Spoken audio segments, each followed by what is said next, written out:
Everyone, welcome to ಆರೋಹಣಮ್ಸ್. ಇವತ್ತು ನಾನು ಚಿತ್ರಾನ್ನ ಮಾಡಕ್ಕೆ ಹೋಗ್ತಾ ಇದ್ದೀನಿ. ലെമൺ റൈസ് ഉണ്ടാക്കാനായിട്ട് എല്ലാവർക്കും അറിയാമായിരിക്കും അല്ലേ?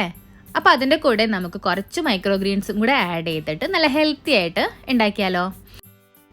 ഒപ്പം കുറച്ച് തേങ്ങാ ചട്നിയും കുറച്ച് കോസംബറിയും സൈഡായിട്ട് ഉണ്ടാക്കാം. അപ്പോൾ അതിനായിട്ട് ഞാനിവിടെ എടുത്ത് വെച്ചിരിക്കുന്നത് ഹോഴ്സ് ഗ്രാമിൻ്റെ മുതിരയുടെ മൈക്രോഗ്രീൻസ് ആണ് കേട്ടോ. ഇതുപോലത്തെ 4 പിടിയാണ് ഞാൻ എടുത്തു വെച്ചിരിക്കുന്നത് കേട്ടോ. ഒരുപാട് ഇട്ട് ലെമൺ റൈസിൻ്റെ ഫ്ലേവർ മാറ്റുന്നില്ല. ലെമൺ റൈസ് മുൻനിർത്തി തന്നെ കുറച്ച് മൈക്രോഗ്രീൻസ് അതിലേക്ക് ആഡ് ചെയ്യുവാനാണ് ഞാൻ പോകുന്നത് കേട്ടോ. അപ്പോൾ ഞാനിവിടെ വാഷ് ചെയ്ത് ക്ലീൻ ചെയ്ത് വെച്ചിട്ടുണ്ട്. ഇത് നമുക്കൊന്ന് ചെറുതായിട്ട് അരിഞ്ഞെടുക്കാം കേട്ടോ. അപ്പോൾ 4 എണ്ണം ഞാൻ പറഞ്ഞു, അതിൻ്റെ അത് 3 എണ്ണേ ഞാൻ അരിഞ്ഞെടുക്കുന്നുള്ളൂ. ഈ ബേബി പ്ലാന്റ്സ് ഭയങ്കര സോഫ്റ്റാണ്. അപ്പോൾ നമ്മളിത് കുക്കൊക്കെ ചെയ്ത് വരുമ്പോൾ നല്ലോണം ആ റൈസിൻ്റെ കൂടെ മിക്സായി പോകും. അപ്പോൾ അതുകൊണ്ടാണ് ഞാൻ കുറച്ചെടുത്ത് മാറ്റി വെച്ചേ. കാരണം അപ്പോൾ ലാസ്റ്റ് നമുക്കൊന്ന് ആഡ് ചെയ്യാമല്ലോ, ഒരുപാട് കുക്കാവണ്ട. ഇതിന് വേണ്ടിയിട്ട് ഞാൻ കുറച്ച് ഒരു പച്ചമുളക് അരിഞ്ഞെടുത്ത് മാറ്റി വെച്ചിട്ടുണ്ട്. അപ്പോൾ ഇത്രയും മതി കേട്ടോ. ഇനി ഞാനിവിടെ ഒരു പാൻ വെച്ചിട്ടുണ്ട്, ചൂടായിട്ടുണ്ട് പാൻ. അപ്പോൾ ഞാൻ അതിലേക്ക് കുറച്ച് വെളിച്ചെണ്ണ ഒഴിക്കുവാണ്. ഇനി പാൻ ചൂടായി, വെളിച്ചെണ്ണ ചൂടായിട്ടുണ്ട്. അപ്പോൾ അതിലേക്ക് ഞാൻ ഒരിത്തിരി കപ്പലണ്ടി ആഡ് ചെയ്ത് കൊടുക്കുകയാണ്. അപ്പോൾ ഈ കപ്പലണ്ടി ആഡ് ചെയ്യുമ്പോൾ സൂക്ഷിക്കണം കേട്ടോ, നമ്മൾ വെളിച്ചെണ്ണയിലിട്ട് വറക്കുമ്പോൾ അത് പൊട്ടിത്തെറിക്കരുത്. ഇത് നല്ലോണം ഒന്ന് വാടിക്കഴിയുമ്പോൾ എടുത്ത് മാറ്റി വെക്കാം. വേറെ ഒന്നും കൊണ്ടല്ല, നമ്മൾ അതിൻ്റെ അകത്ത് ഇട്ട് കുക്ക് ചെയ്ത് കഴിഞ്ഞിട്ടുണ്ടെങ്കിൽ ലാസ്റ്റ് നമ്മളത് കഴിക്കുമ്പോൾ തണുത്ത പോലെ തോന്നും, വെള്ളമൊക്കെ വലിച്ചെടുത്തിട്ട്. അപ്പോൾ ലാസ്റ്റ് നമ്മൾ കഴിക്കാൻ നേരത്തെ ഇടുവാണെങ്കിൽ നല്ല ക്രഞ്ചി ആയിട്ട് തന്നെ ഇരുന്നോളൂ. ഇനി അതിലേക്ക് നമുക്ക് വേണമെങ്കിൽ കടുക് ചേർക്കാം. ഞാനിവിടെ കടുക് ചേർക്കുന്നില്ല കേട്ടോ. കുറച്ച് കടലപ്പരിപ്പും ഉഴുന്നൂടെ ഞാനൊരു 10 മിനിറ്റ് നേരം വെള്ളത്തിലിട്ടിട്ടുണ്ടായിരുന്നു, അത് ആഡ് ചെയ്ത് കൊടുക്കുകയാണ്. അപ്പോൾ വെള്ളത്തിലിടുന്ന എന്തിനാണെന്ന് വെച്ചിട്ടുണ്ടെങ്കിൽ, അല്ലെങ്കിൽ അത് കുതിർന്നില്ല എന്നുണ്ടെങ്കിൽ നമ്മൾ കുക്ക് ചെയ്ത് കഴിക്കുമ്പോൾ നമ്മൾക്ക് കടിക്കും ഇടയ്ക്ക്. അപ്പോൾ അതുകൊണ്ട് ജസ്റ്റ് ഒന്ന് കുതിർത്തതിന് ശേഷം അതൊന്ന് ഇട്ട് വറക്കുക കേട്ടോ. ഒന്ന് വറന്ന് വരുമ്പോൾ അതിലേക്ക് കുറച്ച് മുളകും ചേർക്കാം. ഞാൻ 1 എണ്ണം ചേർക്കുന്നുള്ളൂ, കാരണം കുറച്ച് റൈസല്ലേ ഞാൻ ചെയ്യുന്നുള്ളൂ. അതിനകത്തേക്ക് ആവശ്യമുള്ള കറിവേപ്പിലയും ചേർക്കാം. ഒന്ന് നന്നായിട്ടൊന്ന് വാടി വന്നിട്ടുണ്ട്. അപ്പോൾ ഞാൻ കുറച്ച് ഡെക്കറേറ്റ് ചെയ്യാൻ മാറ്റി വയ്ക്കുവാണേ. ഇനി നമുക്ക് അതിലേക്ക് അരിഞ്ഞു വെച്ചിരിക്കുന്ന മുതിരയുടെ ഇലയും പച്ചമുളകും ചേർത്ത് കൊടുക്കാം. ഒപ്പം തന്നെ ഒരു 1/2 സ്പൂൺ മഞ്ഞൾപ്പൊടിയും ചേർത്ത് കൊടുക്കാം. അതൊന്ന് വാട്ടിയതിന് ശേഷം അതിനകത്തേക്ക് ആവശ്യത്തിനുള്ള ഉപ്പ് ചേർത്ത് കൊടുക്കുക. ഞാനിവിടെ റൈസ് തയ്യാറാക്കി വെച്ചിരിക്കുന്നത് ഒട്ടും ഉപ്പ് ചേർത്തിട്ടില്ല കേട്ടോ. അപ്പോൾ അതിനനുസരിച്ച് 1/2 സ്പൂൺ ഉപ്പ് ഞാൻ ചേർത്തിട്ടുണ്ട്. നല്ലോണം ഒന്ന് വാടി മിക്സ് ആയിട്ടുണ്ട്. ഇനി അതിലേക്ക് നമുക്ക് കുറച്ച് വെള്ളം ഒഴിച്ചു കൊടുക്കാം. അതെന്തിനാന്ന് വെച്ചിട്ടുണ്ടെങ്കിൽ ആ മഞ്ഞൾപ്പൊടിയുടെ റിയൽ ഫ്ലേവർ ഒന്ന് മിക്സ് ആവാൻ വേണ്ടിയിട്ടാണ്. അപ്പോൾ അത് കരിഞ്ഞും പോകത്തില്ല, അത് റിയൽ ആയിട്ടുള്ളൊരു അരോമയൊക്കെ വരും ഇങ്ങനെ കുറച്ച് വെള്ളം ഒഴിക്കുമ്പോൾ കേട്ടോ.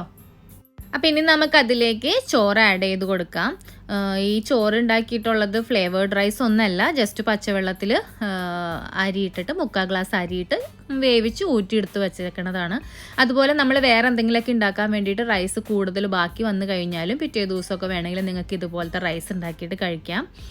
ഇനി നല്ലോണം മിക്സ് ആക്കുവാണ്. മഞ്ഞൾപ്പൊടിയുടെയും ആ ഇലയുടെയും ഒക്കെ ടേസ്റ്റും എല്ലായിടത്തേക്കും മിക്സായിട്ട് ആ മഞ്ഞൾപ്പൊടിയൊക്കെ നല്ലോണം ഇളകി വരുന്നുണ്ട്. നമുക്കിനി അതിലേക്ക് മെയിൻ ഇൻഗ്രീഡിയൻസ് ആയ ലെമൺ ജ്യൂസ് ആഡ് ചെയ്ത് കൊടുക്കാം കേട്ടോ. ഒരു 1/2 സ്പൂൺ ഉണ്ടാകും ആഡ് ചെയ്ത് കൊടുക്കുവാണ് ഞാൻ. അപ്പോൾ എന്നിട്ട് അതിൻ്റെ അകത്തേക്ക് കുറച്ച് കായപ്പൊടിയും കൂടെ ചേർത്ത് കൊടുക്കുക. അപ്പോൾ അത് ഒരു പ്രത്യേക ഫ്ലേവറും സ്മെല്ലും ഒക്കെ നൽകും കേട്ടോ, ടേസ്റ്റും ഉണ്ടാകും. നല്ലോണം ഒന്ന് മിക്സ് ആക്കാം. കഴിഞ്ഞു, ഇത്രേ ഉള്ളൂ ഇതിൻ്റെ പ്രോസസ്സ് കേട്ടോ. നല്ലോണം ഒന്ന് മിക്സാക്കി അതിൽ ഇപ്പം നമ്മൾ വെള്ളം ഒഴിച്ചതോ അല്ലെങ്കിൽ ലെമൺ ജ്യൂസൊക്കെ ഉണ്ടെങ്കിൽ അതൊക്കെ ഒന്ന് ഡ്രൈ ആവണ വരെ ജസ്റ്റ് ഒന്ന് ഇളക്കി കൊടുക്കാം, ഓഫ് ചെയ്യാം. ഇനി ചിലവരാണെന്നുണ്ടെങ്കിൽ ഇതിനകത്ത് മല്ലിയില ആഡ് ചെയ്യാറുണ്ട്. ഞാനിവിടെ മല്ലിയില ആഡ് ചെയ്യുന്നില്ല, നമ്മൾ ഓൾറെഡി മൈക്രോഗ്രീൻസ് ലീവ്സ് ആഡ് ചെയ്യുന്നതുകൊണ്ട് ഞാൻ മല്ലിയില ആഡ് ചെയ്യുന്നില്ല കേട്ടോ. അതേപോലെ നമ്മൾ എടുത്ത് വെച്ചിരിക്കുന്ന കപ്പലണ്ടിയും ഈ സമയത്ത് തന്നെ ആഡ് ചെയ്ത് കൊടുക്കുക കേട്ടോ. അതേപോലെ ചിലവരാണെന്നുണ്ടെങ്കിൽ കുറച്ച് കോക്കനട്ടും ഈ സമയത്ത് ആഡ് ചെയ്ത് കൊടുക്കും. പക്ഷേ വേണമെന്നില്ല, നമുക്കിതൊരു സിമ്പിളായിട്ട് തന്നെ ഉണ്ടാക്കാം. ഇതിനി സെർവിങ് ബൗളിലേക്ക് മാറ്റാം. അപ്പോൾ ഞാൻ ഓൾറെഡി പറഞ്ഞു തേങ്ങാ ചട്നി ഉണ്ടെന്ന്. അപ്പോൾ അതിന് വേണ്ടിയിട്ട് എല്ലാവർക്കും അറിയാലോ ചട്നി ഉണ്ടാക്കാൻ. തേങ്ങ, ഉള്ളി, ഉപ്പ്, പച്ചമുളക് മാത്രം ഇട്ടിട്ട് ഒരു ചട്നി ഉണ്ടാക്കാം. ഇനി അടുത്തത് നമുക്ക് കോസംബറി ഉണ്ടാക്കാം. കോസംബറി ഉണ്ടാക്കാനായിട്ട് ഒരു പച്ചമുളക് ചെറുതായിട്ട് അരിഞ്ഞതെടുക്കാം. പിന്നെ ഒരു ചെറിയ ക്യാരറ്റ് ചീകി എടുത്ത് വെച്ചിട്ടുണ്ട്. അതിലേക്ക് ഒരു കുക്കുംബർ കൊത്തിയരിഞ്ഞത്, നല്ല ചെറുതായിട്ട് കൊത്തിയരിഞ്ഞത്, അതും ആഡ് ചെയ്ത് കൊടുക്കുക. നമുക്കിനി അതിലേക്ക് ഒരു പിഞ്ച് മല്ലിയില ചേർത്ത് കൊടുക്കുക. ഒരു പിഞ്ചെല്ലാം ഇഷ്ടമുള്ളിടത്തോളം ചേർക്കാം കേട്ടോ, ഞാൻ കുറച്ച് ആഡ് ചെയ്യുന്നുള്ളൂ. ഇനി അതിലേക്ക് നമ്മുടെ പായസപ്പരിപ്പില്ലേ, പായസപ്പരിപ്പ് 2 സ്പൂൺ എടുത്തിട്ട് വെള്ളം ഒഴിച്ച് കുതിരാനിട്ടിട്ടുണ്ടായിരുന്നു, അതുകൂടെ ആഡ് ചെയ്ത് കൊടുക്കാം. അത് വേവിക്കൊന്നും വേണ്ട കേട്ടോ, അങ്ങനെ തന്നെ ആഡ് ചെയ്ത് കൊടുത്താൽ മതി. ഇനി നമുക്ക് അതിൻ്റെ അകത്തേക്ക് മെയിനായിട്ട് ഒരു 1/4 സ്പൂൺ ലെമൺ ജ്യൂസ് വേണം, അതൊന്ന് ഒഴിച്ചു കൊടുക്കുക. 1/4 സ്പൂൺ മതി. 1/4 സ്പൂൺ തന്നെ ഉപ്പും ചേർത്ത് കൊടുക്കുക. അതിലേക്ക് ഒരു പിടി തേങ്ങ കൂടെ ആഡ് ചെയ്ത് കൊടുക്കുവാണ്. എന്നിട്ട് നമുക്കിത് നല്ലോണം ഒന്ന് മിക്സ് ചെയ്തെടുക്കാം. കോസംബറി ഒരു ടിപ്പിക്കൽ സൗത്ത് ഇന്ത്യൻ സാലഡാണ് കേട്ടോ. ഇത് വളരെ ഹെൽത്ത് ബെനിഫിറ്റ് ഒക്കെ ഉള്ളതാണ്. അതുപോലെ തന്നെ ഡൈജഷനെയൊക്കെ നല്ലോണം ഹെൽപ്പ് ചെയ്യുന്ന, ഇമ്പ്രൂവ് ചെയ്യുന്ന ഒരു സാലഡ് കൂടിയാണ് കേട്ടോ ഇത്. അപ്പോൾ എൻ്റെ കോസംബറി ഇവിടെ റെഡി ആയിട്ടുണ്ട്. നിങ്ങൾക്ക് വേണമെങ്കിൽ കുറച്ച് ഓയിൽ എടുത്തിട്ട് അതിൽ കടുകും കടലപ്പരിപ്പും കൂടെ പൊട്ടിച്ചിട്ട് വറുത്തിട്ട് ഇതിലേക്കൊന്ന് ആഡ് ചെയ്ത് കൊടുക്കാം കേട്ടോ. അപ്പോൾ നമ്മുടെ ലെമൺ റൈസ് ഒരു പാത്രത്തിലേക്ക് മാറ്റുവാണ്. നമുക്ക് ലെഫ്റ്റ് ഓവർ വൈറ്റ് റൈസോ അല്ലെങ്കിൽ പെട്ടെന്ന് എളുപ്പത്തിൽ ഉണ്ടാക്കിയെടുക്കാവുന്ന ഒരു ഡിഷാണ് ലെമൺ റൈസ്. ടേസ്റ്റിയുമാണ്, കഴിക്കാനും നല്ല ടേസ്റ്റാണ്. സൈഡായിട്ട് ചട്നിയും കോസംബറിയും എടുത്ത് വെച്ചിട്ടുണ്ട്. നമുക്കിനി ഇതൊന്ന് കഴിച്ച് നോക്കിയാലോ. സിമ്പിളാണ്, പെട്ടെന്ന് ഉണ്ടാക്കാമെന്ന് മാത്രമല്ല നല്ല ടേസ്റ്റും ഉണ്ടാവും. കുട്ടികൾക്കും എന്തായാലും ഇഷ്ടപ്പെടും. കാരണം അവർ സാധാരണ റൈസ് എപ്പോഴും കൊടുക്കുമ്പോൾ ചിലപ്പോൾ കുട്ടികൾക്ക് ഇഷ്ടപ്പെടത്തില്ല. അപ്പോൾ നമുക്ക് ജീര റൈസ്, കോക്കനട്ട് റൈസ്, അതേപോലെ ലെമൺ റൈസ് ഒക്കെ ഉണ്ടാക്കി കൊടുക്കലുണ്ട്. അപ്പോൾ അതിൽ ഇതേപോലെ ഓരോ പിടി മൈക്രോഗ്രീൻസ് കൂടെ ആഡ് ചെയ്ത് കൊടുക്കുകയാണെന്നുണ്ടെങ്കിൽ വളരെ ഹെൽത്തി കൂടെ ആയിരിക്കും കേട്ടോ.